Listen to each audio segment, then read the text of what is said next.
it seems like I always have pain. So I go in and there's never really a day that I don't have pain. Push out. Stay in it. Come on, chin up. Let's go. And it's frustrating because, you want to make it perfect. You want to do it so bad. But sometimes your body just, can't take it. How much does a dream cost? For Amanda Borden, the price is measured in anguish and pain. So proud of you for hanging in there. One more to go, sweetheart. We got it. One more. We can do it. Take me here, take me there. Pick me up at such and such a time. I guess that's what parents are supposed to do, is just do it. Be glad when everything is over with. My parents have been pretty supportive, but they haven't really been getting that much involved. And I like that about my sport, and is that it's just me and my coaches getting through this and not any other distractions.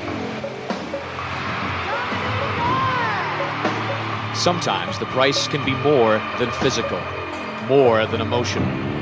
For Dominique Dawes, the dream has tested the strength of her own family.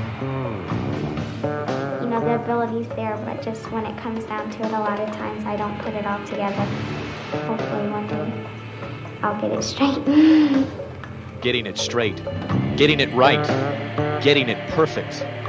Maybe no one has worked harder than Kerri Strug, but she's always found herself training in the shadow of someone stronger, someone better. Not once, but twice.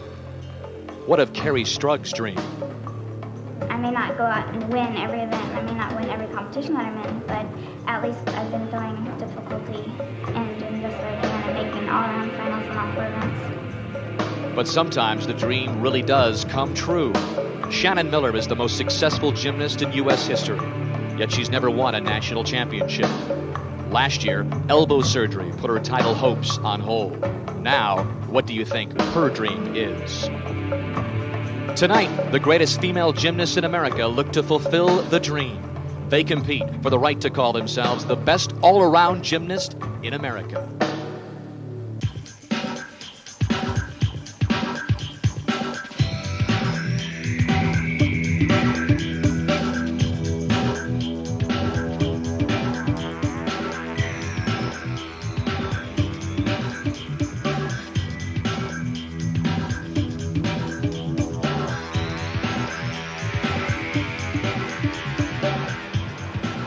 One of the most scenic sights of the West, Salt Lake City, Utah, and it is inside the state-of-the-art Delta Center where the elite gymnasts of America have gathered for the 1993 U.S. Gymnastics Championships. Hi, everyone. I'm Dan Hicks, and welcome to the Women's Optionals. Tonight, we will crown the Women's All-Around Champion, and coming up tomorrow on NBC Sports, we will have the individual event finals for you as well. Now, the 1996 Summer Olympic Games in Atlanta are 3 years down the road. But there is a possibility that we will be seeing some of the same faces there that we see here tonight. Now, the staying power of an Olympic athlete is always questioned, and never more so than at the very tender age that these gymnasts are competing at. And we welcome our expert analyst, Tim Dackett. What about the staying power of the world champion Shannon Miller? Coming off the great performance in Barcelona, she has won every event she has entered, but she is still chasing the national title.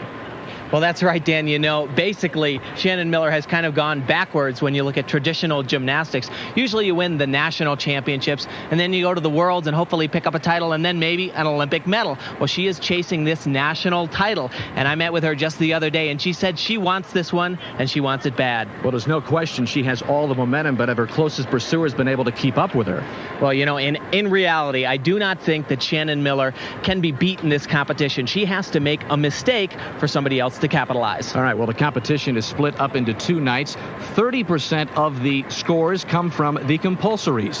70% come from the optionals, and coming into tonight's optionals, the lead is Shannon Miller over her teammate Kerri Strug, but injuries always a factor in this sport of gymnastics, and with more on the physical condition of tonight's favorite, let's go down to the floor and join Hannah Storm. Well, Dan, if you recall, last year Shannon Miller had to leave in the middle of this competition because she wasn't fully recovered from elbow surgery, and this year year she has a different kind of injury to deal with here at the Nationals. She's been suffering from a lower back sprain since January, and her trainer Mark Cranston told me today that her condition is much better than it was a few weeks ago at the Olympic Festival, but she still has quite a bit of treatment to undergo. Soft tissue mobilization, massage, anti-inflammatory medication, and listen to her schedule today. She began treatment at 7:30 this morning. She had more at 1:30, again at 4:30, and she'll be treated for the back again after competition tonight. Shannon did admit to me that she is competing in pain here at the Nationals, but she's going to try to gut it out through the weekend because she knows that next week she's on vacation and she can rest that back. Dan? All right, Hannah, thank you. Sore back and all, they are all chasing Shannon Miller tonight, including her teammate Carrie Strug, and both Carrie Strug and Shannon Miller coached by Steve Nuno.